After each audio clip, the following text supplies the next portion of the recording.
जय श्री कृष्ण। 10वां अध्याय यमलार्जुन का उद्धार। ओम नमो भगवते वासुदेवाय।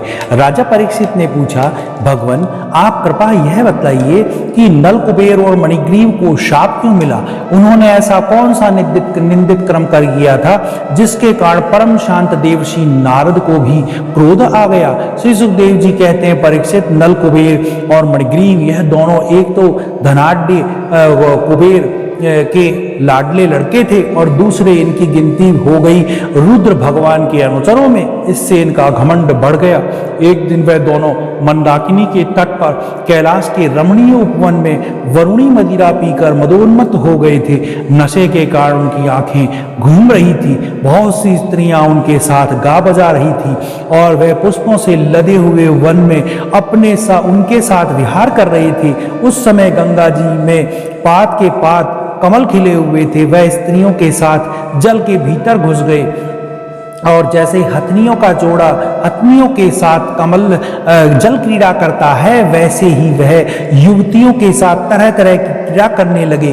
परीक्षित संयोगवश उधर से परम सामर्थ देवर्षि नारद आ निकले। उन्होंने उन यक्ष का युवकों को देख लिया और समझ लिया कि यह इस समय मतवाले हो रहे हैं। देवर्षि नारद को देखकर वस्त्रहीन अप्सराएं लजा गई। शाप के डर से उन्होंने तो अपने अपने कपड़े झटपट पहन लिए, परंतु इन यक्षों ने कपड़े नहीं पहने। जब देवर्षि नारद ने देखा कि देवताओं के पुत्र होकर श्रीमद से अंधे और मदिरा पान करके उन्मत्त हो रहे हैं, तब उन्होंने उन पर अनुग्रह करने के लिए शाप देते हुए यूं कहा। नारद जी ने कहा, जो लोग अपने प्रिय विषयों का सेवन करते हैं उनकी बुद्धि तो सबसे बढ़कर नष्ट करने वाला है श्रीमद धन संपत्ति का नशा। हिंसा आदि रजोगुण कर्म और कुलीनता आदि का अभिमान भी उससे बढ़कर बुद्धि भ्रंशक नहीं है, क्योंकि श्रीमद के साथ तो स्त्री जुआ और मदिरा भी रहती है। ऐश्वर्य मद और श्रीमद से अंधे होकर अपनी इंद्रियों के वश में रहने वाले क्रूर पुरुष अपने नाशवान शरीर को तो अजर अमर मान बैठते हैं और अपने ही जैसे शरीर वाले पशुओं की हत्या करते हैं। जिस शरीर को भूदेव, नरदेव, देव आदि नामों से पुकारते हैं, उनकी अंत में क्या गति होगी? इससे कीड़े पड़ जाएंगे, पक्षी खाकर उन्हें विष्ठा बना देंगे या जलकर राख का ढेर बन जाएगा। उसी शरीर के लिए प्राणियों से द्रोह करने में मनुष्य अपना कौन सा स्वार्थ समझता है? ऐसा करने से तो उसे नरक की ही प्राप्ति होती है। बतलाओ तो सही, यह शरीर किसकी संपत्ति है?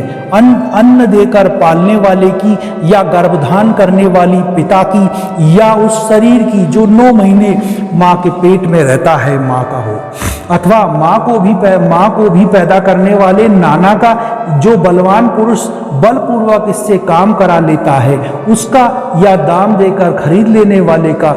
चित्त की जिस धड़कती आग में यह जल जाएगा उसका है, या जो कुत्ते शार इसको चीत कर खा जाएंगे आशा बैठे हैं उनका है। यह शरीर एक साधारण सी वस्तु है, प्रकृति से पैदा होता है और उसी में समा जाता है। ऐसी स्थिति में मूर्ख पशुओं के सिवा ऐसा कौन बुद्धिमान है जो इसको अपना आत्मा मानकर दूसरों को कष्ट पहुंचाएगा, उनके प्राण लेगा? जो दुष्ट श्रीमद से अंधे हो रहे हैं, उनकी आंखों में ज्योति डालने के लिए दरिद्रता ही सबसे बड़ा अंजन है, क्योंकि दरिद्र यह देख सकता है कि दूसरे प्राणी ही भी मेरे ही जैसे हैं। जिनके शरीर में एक बार कांटा गड़ गया हो, वह नहीं चाहता कि किसी और प्राणी को कांटा गड़ने से पीड़ा सहनी पड़े, क्योंकि उस पीड़ा और उसके द्वारा होने वाले विकारों से वह समझता है कि दूसरे को भी वैसी ही पीड़ा होती है। परंतु जिसे कभी कांटा गड़ा ही नहीं, वह उसकी पीड़ा का अनुमान कैसे कर सकता है?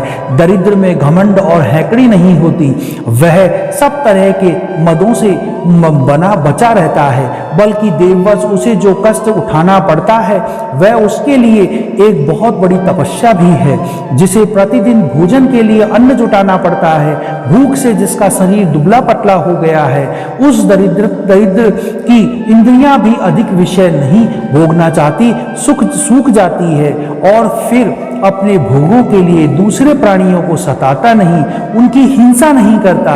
यदि साधु पुरुष समदर्शी होते हैं, यद्यपि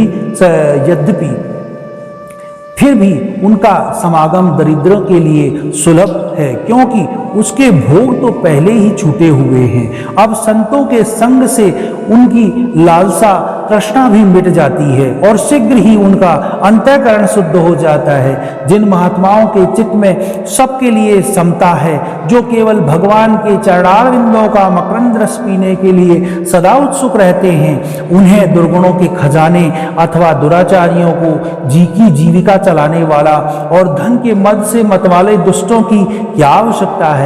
वह तो उनकी उपेक्षा के ही पात्र हैं। यह दोनों यक्ष वारुणी मदिरा का पान करके मतवाले और श्रीमत से अंधे हो रहे हैं। अपनी इंद्रियों के अधीन रहने वाले इन स्त्री लंपट यक्षों का अज्ञान जनित मद में चूर चूर कर दूंगा। देखो तो सही कितना अनर्थ है कि यह लोकपाल कुबेर के पुत्र होने पर भी मदोन्मत्त होकर अचेत हो रहे हैं और इनको इस बात का भी पता नहीं है कि हम बिल्कुल नंग धड़ंग है, इसलिए यह दोनों अब वृक्ष योनि में जाने योग्य हैं। ऐसा होने से इन्हें फिर इस प्रकार का अभिमान न होगा। वृक्ष योनि में जाने पर भी मेरी कृपा से इन्हें भगवान की स्मृति बनी रहेगी और मेरे अनुग्रह से देवताओं के 100 वर्ष बीत जाने पर उन्हें भगवान श्री कृष्ण का सानिध्य प्राप्त होगा और फिर भगवान के चरणों में परम प्रेम प्राप्त करके यह अपने लोक में चले आएंगे।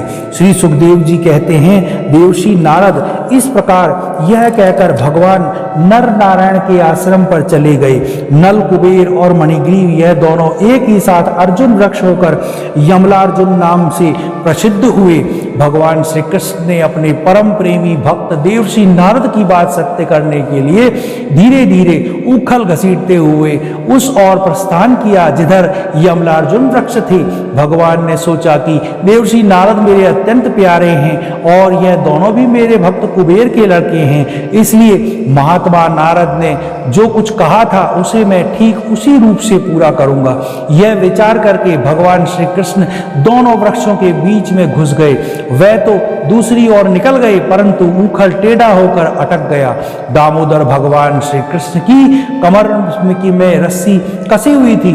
उन्होंने उसके पीछे लुढ़कते हुए उखल को जो ही तनिक जोर से खींचा, तो ही पेड़ों की सारी जड़ें उखड़ गई। समस्त बल विग्रह के केंद्र भगवान का तनिक सा जोर लगते ही पेड़ों के तने, शाखाएं, छोटी छोटी डालियां, एक एक पत्ते कांप उठे और वह दोनों बड़े जोर से तड़तड़ाते हुए पृथ्वी पर गिर पड़े। उन दोनों वृक्षों में से अग्नि के समान तेजस्वी 2 पुरुष उत्पन्न हुए। उनके चमचमाते हुए सौंदर्य से दिशाएं चमक उठी। उन्होंने संपूर्ण लोकों के स्वामी भगवान श्री कृष्ण के पास आकर उनके चरणों में सिर रखकर प्रणाम किया और हाथ जोड़कर शुद्ध हृदय से वे उनकी और इस प्रकार स्तुति करने लगे। उन्होंने कहा, सचिनानंद धन स्वरूप सबको अपनी ओर आकर्षित करने वाले परम योगेश्वर भगवान श्री कृष्ण आप प्रकृति से अतीत स्वयं पुरुषोत्तम हैं। वैदज्ञ ब्राह्मण यह बात जानते हैं कि यह वक्त व्यक्त और अव्यक्त संपूर्ण जगत आपका ही रूप है। आप ही समस्त प्राणियों के शरीर, प्राण, अंतःकरण और इंद्रियों के स्वामी हैं तथा आप ही सर्वशक्तिमान, काल, सर्वव्यापक और अविनाशी ईश्वर हैं। आप ही महतत्व और प्रकृति से परे हैं, जो अत्यंत सूक्ष्म और सत्वगुण, रजोगुण और तमोगुण रूपा हैं। आप ही समस्त स्थूल और सूक्ष्म शरीरों के कर्म, भाव, धर्म और सत्ता को जानने वाले सबके साक्षी परमात्मा हैं। व्यक्तियों से ग्रहण किए जाने वाले प्रकृति के गुणों और विकारों के द्वारा आप पकड़ में नहीं आ सकते। स्थूल और सूक्ष्म शरीर के आवरण से ढका हुआ ऐसा कौन सा पुरुष है जो आपको जान सके, क्योंकि आप तो उन शरीरों के पहले भी एक रस विद्यमान थे। समस्त प्रपंच के विधाता भगवान वसुदेव को हम नमस्कार करते हैं। प्रभो, आपके द्वारा प्रकाशित होने वाले गुणों से ही आपने अपनी महिमा छिपा रखी है। पर ब्रह्म स्वरूप श्री कृष्ण, हम आपको नमस्कार करते हैं। आप प्राकृत शरीर से रहित हैं, फिर भी जब आप ऐसे पराक्रम प्रकट करते हैं जो साधारण शरीरधारियों के लिए शक्य नहीं है और जिनसे बढ़कर तो क्या जिनके समान भी कोई नहीं जान सकता, तब उनके द्वारा उन शरीरों से आपके आवरणों का पता चल जाता है। प्रभु आप ही समस्त लोगों का अभ्युदय और निश्चय करने के लिए इस समय अपनी संपूर्ण शक्तियों से अवतीर्ण हुए हैं। आप समस्त अभिलाषाओं को पूर्ण करने वाले हैं। परम कल्याण स्वरूप आपको नमस्कार है। परम मंगल स्वरूप आपको नमस्कार है। परम शांत सबके हृदय में विहार करने वाले यदुवंश शिरोमणि भगवान श्री कृष्ण को नमस्कार है। अनंत हम आपके दासानुदास हैं। आप यह स्वीकार कीजिए, देवर्षि भगवान नारद के परम अनुग्रह से ही हम अपराधियों का आपको आपका दर्शन प्राप्त हुआ है। प्रभु हमारी वाणी आपके मंगलमय गुणों का वर्णन करती रहे, हमारे कान आपकी रसमयी कृपा कथा को लगे रहें, हमारे हाथ आपकी सेवा में और मन आपके चरणारविंदों की स्मृति में रम जाए। यह संपूर्ण जगत आपका निवास स्थान है। हमारा मस्तक सबके सामने झुका रहे। संत आपके प्रत्यक्ष शरीर हैं, हमारी आंखें उनके दर्शन करती रहे। श्री सुखदेव जी कहते हैं, सौंदर्य माधुर्य निधि गोकुलेश्वर भगवान श्री कृष्ण ने नल कुबेर और मणिग्रीव के इस प्रकार स्तुति करने पर रस्सी से उखल में बंधे ही हंसते हंसते उनसे कहा, श्री भगवान ने कहा, तुम लोग श्रीमत से अंधे हो रहे थे। मैं पहले से ही यह बात जानता था कि परम करुणानिक देवर्षि नारद ने शाप देकर तुम्हारा ऐश्वर्य नष्ट कर दिया तथा इस प्रकार तुम्हारे ऊपर कृपा की। जिनकी बुद्धि समदर्शिनी है और हृदय पूर्ण रूप से मेरे प्रति समर्पित है, उन साधु पुरुषों के दर्शन से बंधन होना ठीक वैसे ही संभव नहीं है जैसा सूर्योदय होने पर मनुष्य के नेत्रों के सामने अंधकार का होना। इसलिए नल कुबेर और मणिग्रीव तुम दोनों मेरे परायण होकर अपने अपने घर जाओ। तुम लोगों को संसार चक्र से छुड़ाने वाले अनन्य भक्ति भाव की जो तुम्हें अभीष्ट है प्राप्ति हो गई। श्री सुखदेव जी कहते हैं, जब भगवान ने इस प्रकार कहा तब उन दोनों ने उनकी परिक्रमा की और बार बार प्रणाम किया। उसके बाद उखल से बंधे हुए सर्वेश्वर की आज्ञा प्राप्त करके उन लोगों ने उत्तर दिशा की यात्रा की। बोलो भगवान श्री कृष्ण की जय। 10वां अध्याय संपूर्ण। ओम नमो भगवते वासुदेवाय।